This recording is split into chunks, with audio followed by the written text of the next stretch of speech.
Damos la bienvenida a las 9:11 minutos en nuestro país. ¿Cómo te va, Carlos? Buen día. Bienvenido al programa. Hola Marcelo, saludos a todos allá en Mar del Plata. Aquí en Perú son las 7:11 de la mañana. Bueno, ¿y qué temperatura tenemos ahí, Carlos? Porque te veo bastante abrigado. Sí, mira, estamos en un invierno bastante intenso. Aquí estamos con alrededor de 14, 15 grados Celsius, pero la sensación de frío es un poco más porque Lima es una ciudad absolutamente húmeda al borde del mar y Ujú. la humedad llega al 99%, ¿no? Tal cual, tal cual. Bueno, vamos a hablar un poco porque ahora sí se develó la incógnita. Perú tiene nuevo presidente por muy escaso margen, ¿no? Un 50 coma y pico contra un 49 y pico. ¿Así fue la diferencia final? Sí, la diferencia fue de hipódromo, de fotografía. Finalmente Pedro Castillo Terrones se impuso por alrededor de 40.000 votos, después de una serie de denuncias de su opositora, Keiko Fujimori, en el sentido de que había existido una suerte de fraude en mesa, así la llamó ella y los partidarios de Fuerza Popular. Y esto dilató por más de un mes y medio que se dieran los resultados oficiales, digamos, totales. Y faltando apenas una semana para el 28 de julio, que es el día de la transmisión de mando, es que el Jurado Nacional de Elecciones finalmente proclama a Pedro Castillo Terrones como presidente para el periodo 2021-2026. Bien, la pregunta que te quiero hacer para arrancar un poco con el tema, digo, la llegada de Castillo al poder, ¿adelanta o atrasa en Perú? Mira, nos encuentra en un país absolutamente polarizado. De hecho, la elección que acabamos de pasar ha sido una elección que dividió al país en dos partes iguales, por eso los resultados.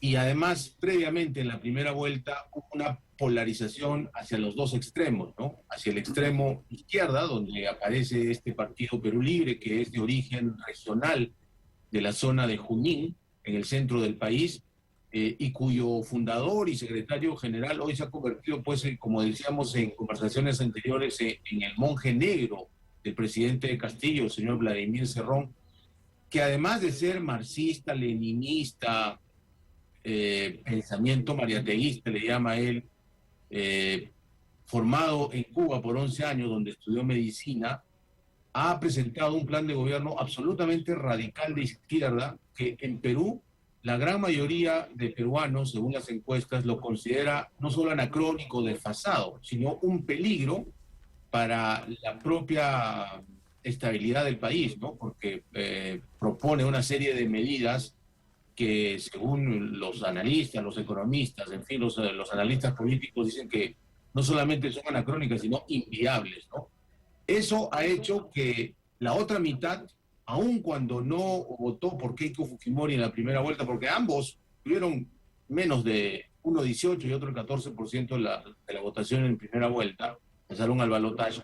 Mucha gente que no había votado por Keiko Fujimori salió a defender lo que decíamos el modelo de desarrollo en el Perú y algunos directamente decían contra el comunismo, ¿no? Por eso que el país se polariza, se divide y esta final no ha estado exenta de denuncias de todo tipo, ¿no? No solo de supuesto fraude en mesa organizado por el Partido Perú Libre, sino también se ha cuestionado la imparcialidad, la independencia de las autoridades electorales, ¿no? Ha habido cuestionamientos al presidente del Jurado Nacional de Elecciones, concretamente, no solo porque resolvió mal para favorecer al expresidente Vizcarra en una acción que se le puso para invalidar su candidatura al Congreso, sino que también se analizó su pasado político, ideológico, y él militaba con la extrema izquierda en la universidad, incluso fue abogado defensor de muchos acusados de pertenecer a Sendero Luminoso en los 80s, y a Perú Libre se le ha relacionado mucho con una nueva facción de Sendero Luminoso. Por eso es que se ha cuestionado incluso la imparcialidad del presidente del Jurado Nacional de Elecciones. Carlos, ¿qué tal? Buenos días, Fabián Macitero te saluda. Estaba escuchando atentamente, escuchaba a hoy al presidente Castillo, hace un tiempito atrás, que él iba a seguir con los mismos planes económicos que Vizcarra, o sea, que el sistema iba a seguir normalmente, de empresas que invierten y de capitales que invierten en el Perú, no sé, en minería y en otros rubros de las industrias del sector primario. Y no te olvides que mucha gente de izquierda hoy se ha subido al caballo de la globalización. O sea, no va a haber un cambio profundo con Castillo. Por lo menos él anunció eso. ¿Cómo lo tomó el sector opositor? Mira, los empresarios, incluso los opositores al gobierno del Congreso, que son mayoría de partidos de derecha y centro derecha, han sido bastante abiertos a escuchar primero al presidente en su discurso inaugural. Y como tú dices, en ese discurso de asunción de mando ha sido moderado en cuanto al tema económico, en cuanto al manejo incluso del modelo. Sin embargo, pocas horas después, cuando ha elegido a su presidente del Consejo de Ministros, es decir, al jefe de su gabinete, ha sido un radical de izquierda, pero además que está investigado en este momento en el Ministerio Público del Perú por apología al terrorismo, que es un delito que se tipificó aquí en la década del 80 cuando Sendero estaba en su esplendor. Y además es alguien que está involucrado en una trama de corrupción muy grande en Junín, la región de origen de Perú Libre, que el Ministerio Público le ha dado en llamar los dinámicos del centro, que no era otra cosa que una organización criminal que robaba dinero de la región Junín para desviarla precisamente a la campaña política de Perú Libre en estos últimos meses, ¿no? Y además es homofóbico, machista, misógino, absolutamente consecuente según sus mensajes en sus cuentas privadas de redes sociales. Así que eso ayer provocó una crisis. Dos ministros moderados, el de Economía, Pedro Francle, y el de Justicia, se negaron a juramentar anteayer en la noche junto con el resto de ministros. Parece ser que tuvieron una conversación muy larga con el presidente Castillo ayer toda la tarde y finalmente, muy tarde, como a las 10 de la noche, estos dos ministros que se habían negado a juramentar el día anterior, finalmente han juramentado, pero todavía está en tela de juicio cuál va a ser la dirección exacta del rumbo económico y político de este gobierno, porque hay señales contradictorias. Por un lado un discurso y por otro lado las acciones que contradicen ese discurso. Exacto, sí. Ahora, digo, ¿es cierto, que tardó en nombrar a los ministros porque tuvo una larga charla con Cerrón? ¿Necesita de la bendición de Cerrón para nombrar funcionarios de su gabinete? Porque también hay que decir, yo no sabía esto, no sé, corregímelo si es cierto o no, pero tengo entendido que el gabinete de ministros tiene que ser aprobado por el Congreso en Perú. No es como, por ejemplo, acá en Argentina, que un presidente nombra un ministro, lo hace jurar, pero no pasa por el Congreso la aprobación o no de un ministerio o de ministros. ¿En Perú es así? ¿Los ministros tienen que ser aprobados por el Congreso? Sí, Marcelo, nuestro sistema constitucional es una rara mezcla de un sistema parlamentario como el europeo y presidencialista como el americano, ¿no? Claro. El presidente elige a sus ministros a propuesta del presidente del Consejo de Ministros, dice la norma, dice la Constitución. Y máximo en un plazo de un mes, ese gabinete tiene que comparecer al Congreso de la República, que representa al pueblo, ¿no? El primer poder del Estado, para explicar su plan de gobierno. Y el Parlamento lo somete a discusión y ahí se produce lo que se llama el voto de confianza, al estilo del sistema parlamentario europeo. Eso puede terminar con el voto de censura, es decir, no darle la confianza a ese gabinete y ese gabinete cae, el presidente tiene que nombrar a otro presidente del Consejo de Ministros y probablemente a otros ministros, algunos los puede ratificar, pero el presidente del Consejo de Ministros sí cae y que el Congreso no le da ese voto de confianza. Por eso que ayer se hablaba muchísimo de que era una provocación de Cerrón, que es que aparentemente hizo el gabinete de ministros, poner, voy a citar a los analistas, al más impresentable de sus fichas, para provocar que el Congreso le deniegue ese voto de confianza, y de acuerdo a nuestra Constitución, Marcelo, Bien. si el Congreso hace 2 veces seguidas eso, es decir, negarle el voto de confianza a un gabinete ministerial, el presidente está facultado a disolver constitucionalmente el Congreso, lo que hizo Vizcarra en septiembre del año 2019. Entonces, aquí ya se está hablando de un ajedrez político. Incluso han habido voces ayer, y más de una, que han salido a decir que si Castillo sigue con estos mensajes tan erráticos, tan contradictorios, el Congreso debe estar pensando en serio juntar los 87 votos que hacen falta para promover una moción de vacancia del presidente por una causa que nuestra Constitución la tiene muy ambigua en su artículo 113, que es incapacidad moral permanente para gobernar. Ellos no puede armar un gabinete de consenso medianamente de sentido común, que esté incapacitado moralmente para gobernar. Así que esas voces tan extremistas y tan atentatorias contra la gobernabilidad, a pocos días de haberse inaugurado un gobierno en el Perú, ya se están escuchando lamentablemente. ¿Qué le va a preocupar más a Castillo? Es una pregunta un poco tramposa, ¿no? ¿Qué le va a preocupar más a Castillo? ¿La oposición en el Congreso o la sombra de Vladimir Cerrón? Yo creo que lo segundo, porque sí hay una decisión política de la mayoría del Congreso, que es opositora al gobierno, de generar cierto nivel de agenda para los peruanos y de gobernabilidad. Y lo han demostrado en las primeras acciones ya asumiendo el mando en el Congreso. Sin embargo, Cerrón es un personaje que cada vez ha adquirido mayor poder y es absolutamente intransigente. Lo ha dicho abierta y públicamente, no solo en sus redes sociales donde antes tuiteaba y ponía posts compulsivamente, sino que se ha aparecido exprofesamente en todos estos actos protocolares de asunción de mando y ha declarado a la prensa decir que Perú Libre no se va a edulcorar, no se va a moderar. Ellos han presentado un plan de gobierno marxista, leninista, de izquierda radical, donde el Estado va a asumir muchas competencias que antes no las tenía y que no se van a humanizar, refiriéndose al presidente Ollanta, que entró, como saben ustedes, con una propuesta de izquierda y finalmente terminó haciendo lo mismo que una propuesta de centro izquierda o de centro derecha o derecha, ¿no? Carlos, ¿cómo cayó en la sociedad cuando las primeras palabras de Pedro Castillo fueron que los jóvenes que no trabajen ni estudien van a tener que ir al servicio militar? ¿Cómo pegó eso en la sociedad?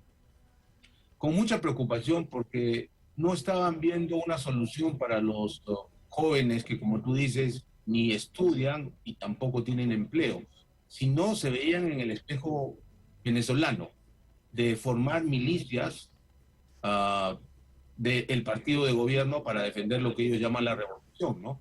Es decir, llevar a estos jóvenes en calidad de tropa en una suerte de fuerza paramilitar como el modelo venezolano. Así que ha habido preocupación. El presidente no ha explicado bien de qué se trata su propuesta. Si fuese lo primero para darle una alternativa a estos jóvenes que no están haciendo nada, sería algo loable, pero ya los analistas dicen que detrás de eso puede haber un plan muy parecido al venezolano, que dicho sea de paso, está por escrito en el plan de gobierno de Perú Libre, ¿no? O sea que hay una preocupación, igual que en la Argentina, de jóvenes que no estudian ni trabajan. O sea, es una realidad latinoamericana bastante cruda. O sea, no solamente de Perú, ¿no? Porque acá pasa lo mismo. Los acá ninis. no conoce ni una herramienta, una educación precaria total, y una desocupación, mismo en la ciudad de Mar del Plata. Así que me imagino que Perú debe ser lo mismo. Yo creo que el servicio militar estuvo apuntado en otro momento a otro objetivo, ¿no? Hoy hay que enseñar, fortalecer la educación y más que nada el trabajo, sobre todo, ¿no? Fuente de trabajo genuina. Eso se tendría que programar en Latinoamérica con todos los presidentes, ¿eh? Estoy hablando de Venezuela, Colombia, Argentina, Perú. Es una realidad que nos toca a todos, Pero bueno, y en eso electo presidente Castillo, ¿cómo ve la desocupación en Perú, en la juventud? La propuesta del servicio militar sería una, y la otra, ¿cuál es? ¿Qué solución le va a dar? Mira, en su mensaje presidencial no ha dado soluciones específicas, pero sí en el Perú el diagnóstico es clarísimo. El gran problema quizá ni siquiera es la desocupación, que está en niveles más o menos aceptables, entre 6 y 8%. El gran problema del Perú es la informalidad. El 75% de la economía peruana es informal, no aparece en la foto oficial, es decir, no tributa, no tiene las licencias adecuadas. Exacto. Y esa masa laboral que es inmensa no tiene ningún derecho, no tiene previsión social, no tiene seguro médico. Es decir, este es un tema muy grave en el Perú, que nos convierte en uno de los países a una economía más informal en la región, siendo ya esta alta si la comparamos con otros sectores del mundo. Y respecto a los jóvenes que ni trabajan ni estudian, sí, no es primera vez que se presenta una alternativa usando el servicio militar voluntario, pero con dos sentidos, ¿no? Que les va a dar un ingreso mínimo, pero un ingreso al fin a estos jóvenes, pero además los va a instruir, sobre todo en carreras técnicas, que después los devuelvan al mercado para conseguir un puesto de trabajo, ahí donde en Perú no hay, porque en Perú todos quieren ir a la universidad y nadie quiere estudiar carreras técnicas que son muy necesarias hoy para la economía del país. Por supuesto. Bueno, para ir cerrando, Carlos, y la verdad agradecerte este tremendo madrugón, digo, ¿cuál va a ser el rol político-social de la mujer de Pedro Castillo, Lila Paredes Navarro? Digo, ¿va a ser solamente la primera dama o va a tener algún rol social o político en el gobierno? Y por el otro lado, digo, ¿es un mensaje de reivindicación a lo autóctono, a las poblaciones aborígenes, o un gesto demagógico esto de no gobernar en el Palacio de Gobierno? Marcelo, cuando el profesor Pedro Castillo Terrones pasó la segunda vuelta y tenía opciones bastante reales de ser presidente, todos coincidimos en que no estaba preparado para asumir el mando del país, porque cuando lo escuchabas hablar en sus primeras intervenciones no tenía idea ni siquiera de la organización del Estado. Propuso, entre otras cosas, por ejemplo, eliminar el Tribunal Constitucional, desaparecer la Defensoría del Pueblo, disolver el Congreso. Entonces la gente decía, ¿se está postulando a presidente o a dictador?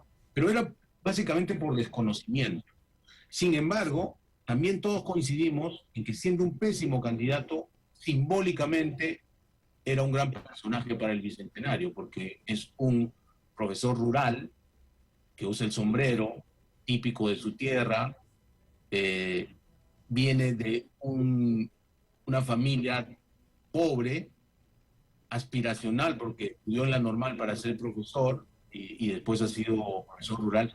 Su esposa también es una maestra rural, ha dado unas declaraciones primeras ya con motivo de la sucesión de mando, y a todos los peruanos les ha gustado su declaración, porque se nota una mujer que no se ha mareado con el poder, todo lo contrario, piensa trabajar desde su visión de maestra y de mujer del campo en favor de las mujeres precisamente. Y respecto a no gobernar en Palacio de Gobierno, ha habido posiciones enfrentadas.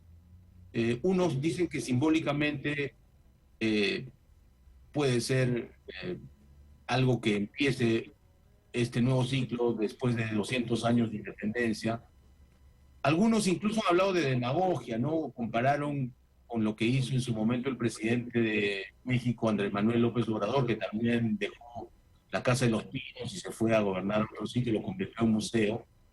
Y ahora los críticos más acérrimos de Castillo dicen que esto es todo un plan de Cerrón, porque lo que no quiere es cumplir con la ley de transparencia, que en Palacio de Gobierno se obliga a que todos los funcionarios, no solo el presidente, porque ahí también funciona la presidencia del Consejo de Ministros y la vicepresidenta, tiene la obligación de registrar a todas sus visitas. Hay todo un protocolo, no solo de seguridad, sino sobre todo de transparencia en el gobierno, ¿no? Eso no se está obteniendo en los pocos días que está en el Centro de Convenciones de Lima, que, dicho sea de paso, es un edificio moderno para hacer actividades de otro tipo, ¿no? Tendrían que gastarse dinero para acomodar desde la seguridad hasta la transparencia en el gobierno, cosa que no se ha hecho en estos primeros días, ¿no? Bien, la última, la del estribo. ¿Es cierto que Castillo renunció al sueldo de presidente?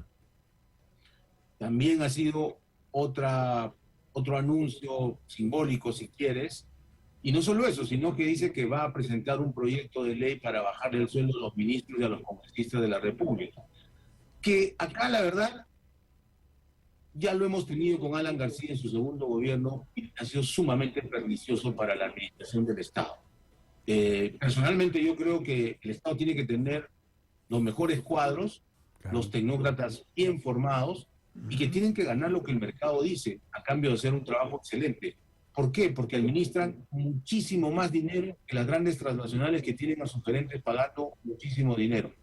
No, si uno ve el presupuesto general de la República, bajarle el sueldo a los ministros y a los congresistas, mira, no es un gramo siquiera en el presupuesto general de la República, pero puede ser pernicioso en el sentido de ahuyentar a la gente que realmente está preparada para manejar la plata de todos, ¿no? Bien, bueno, la verdad, excelente el análisis tuyo, Carlos. Está bien. Sí, sí. Se nota tu beta periodística, ¿eh? Se nota. Se nota el análisis periodístico. Bueno, te mandamos un abrazo grande, como siempre, agradecidísimos de tenerte muy tempranito en el programa. Bueno, un abrazo grande a todo el pueblo hermano de Perú. Recuerdo haber pasado por ahí un día de la independencia de ustedes, un 28 de julio de 2019, con motivo de los Panamericanos, y me encantó ver todo ese Perú embanderado, haciendo un homenaje, un lindo homenaje al Día de la Independencia, obviamente cuando el mundo era otro, ¿no? Cuando todavía podíamos estar en contacto entre hermanos, entre vecinos, ciudadanos. Así que bueno, ojalá que Castillo no sea una decepción y que ojalá le encuentre el rumbo a este Perú que tanto lo necesita, ¿no? Muchas gracias, Marcelo, gracias a todos, y eso es lo que queremos los 33 millones de peruanos, que este gobierno encuentre el rumbo y que sea exitoso. Realmente, de corazón lo deseamos. Ojalá. Si es exitoso Castillo, el Perú va a ser exitoso. Exactamente, le va a ir bien a todos. Gracias, Jorge. Carlos, un abrazo grande para vos, ¿eh? Gracias, cuídense. Bueno, Carlos Paredes, me cruzó Jorge. Pensé que entraba Jorge. Papá mirá. Jorge. Papá Jorge. Que nos Papá tiene Jorge, abandonados, hacemos ¿eh? no tiene- Papá Jorge está contando, pero 100.000 ovejitas. Yo me Sí, nos abandonó definitivamente. ¿Cuántas? El oso mayor, la osa mayor, la estrella. me siento abandonado por papá yo. Lo Sí, quiero ver a papá. Papá Yo tiene no. que venir acá a sacarse una foto con nosotros. Sí, sí, Sí, sí. sí. Nos está discriminando, papá. Nos vamos. Carlos Paredes, ¿no? Había Carlos pasado, Paredes, periodista, Carlos Paredes, Muy peruano. bueno el Peruano. análisis con el tema de los ministros y eso, porque se ha planteado en Italia, se ha planteado en muchos países. No es la primera vez que un presidente en este reformismo económico plantea la rebaja de sueldo de altos funcionarios. En realidad, como dijo Paredes, tiene razón, no es ni el 1% del presupuesto, no es una solución El de tema no fondo. es cuánto cobran, el ¿Eh? tema es que hagan bien su trabajo. No, Si pero uno por quiere eso tener a los mismo. mejores, como Pero dice uno Carlos, parece que el pueblo dice, no, uno gana menos. No, No, en realidad lo está que bien. dice Melissa tiene razón. Es una altísima responsabilidad, No, ¿no? no, pero que no le hace mella al problema económico. Lo que no tenés que hacer es enviciarte. No, la corrupción. Claro, y nombrar gente que no está preparado, capacitada Exactamente. para desarrollar y una si función. uno quiere tener a las personas más capacitadas, tiene que pagar salarios acordes al mercado, como No, dice Carlos. Quizá, a lo mejor, coincido con ustedes que sí, deben ser bien remunerados, pero de repente, por la situación extra que se está viviendo, creo que debería haber un gesto de decir, bueno, vamos a reducirnos el 20%. No, pero eso no. Te digo yo, económicamente. Eso es simbólico, económicamente Claro. no afecta al presupuesto. Que no afecta, no resuelve nada tampoco. No, pero Está no bien, afecta al chicos. presupuesto, no te va a dar un dinero que signifique un porcentaje Claro. que te vaya a resolver algo. Pero me parece que un gesto creo que vendría bien en un momento tan duro y tan Sí, difícil como ahora. este. Yo no digo que ganen menos toda la vida, pero sí que hagan Pero un sí. gesto. No se trata de eso. Si tenés buenos funcionarios y buenos, o sea, si los Cuadros que ocupan políticos. esos lugares son buenos cuadros políticos, van a encontrar otra forma de resolver la situación económica independientemente Claro, de bajarse los salarios claro. o no. Ahí está el tema quizás. Ahí está. Nos vamos rapidito a la música porque ya Por estamos favor, apretadísimos te lo con los pido. tiempos. Está bueno esto de polemizar. Sí, sí, sí. Siempre, pero De debatir. Tenés que debatir. nos tenemos que ir porque nos queda una lupa y nos queda una cápsula. No importa, con la cápsula se la damos a él que se quede dormido. No, nos vamos a la música. 80 artistas peruanos acaban Mirá. de estrenar este video hace un par de días nada más, hablándole a la unidad del pueblo peruano. Arriba Perú.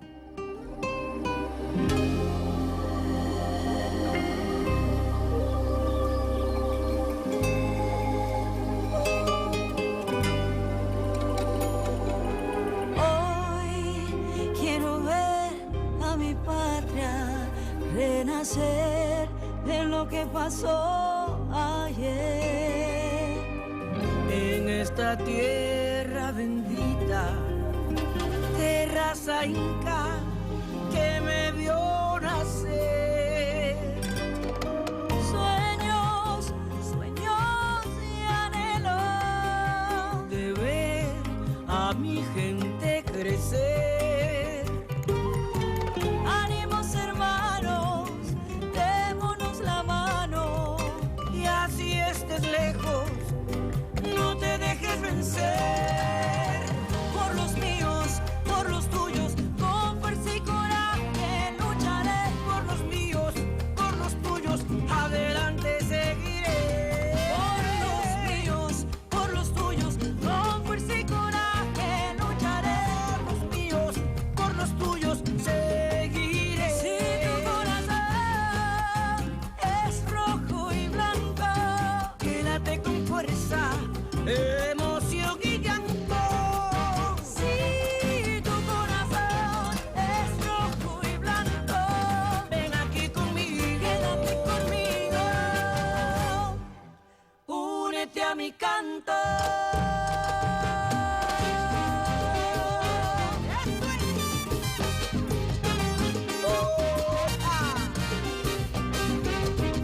Vamos ahí.